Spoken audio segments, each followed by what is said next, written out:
গাড়ির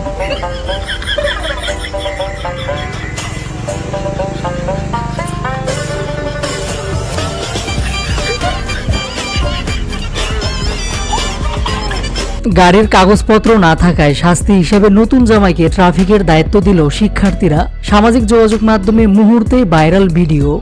নতুন করে দেশ স্বাধীন হওয়ার পর থেকেই সারা বাংলাদেশের শিক্ষার্থীরা ট্রাফিকের দায়িত্ব পালন করছে, জানিয়ে প্রশংসার ঝড় উঠেছে।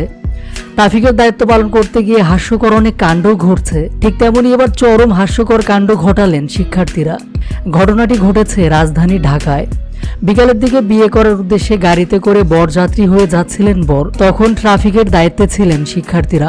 এমন সময় গাড়ির কাগজপত্র ঠিক ছিল না বরযাত্রীদের, তাই তো শিক্ষার্থীরা গাড়ি থেকে সেই বরকে নামিয়ে 30 মিনিট ট্রাফিকের কাজ করান। হাস্যকর হলেও এমন ঘটনা ঘটেছে আজকে, যে দৃশ্য সামাজিক যোগাযোগ মাধ্যমে রীতিমতো ভাইরাল হয়েছে।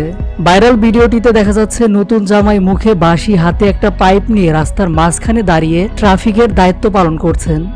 প্রিয় ভিউয়ার্স, বিষয়টি নিয়ে আপনাদের মতামতটি জানিয়ে দিবেন।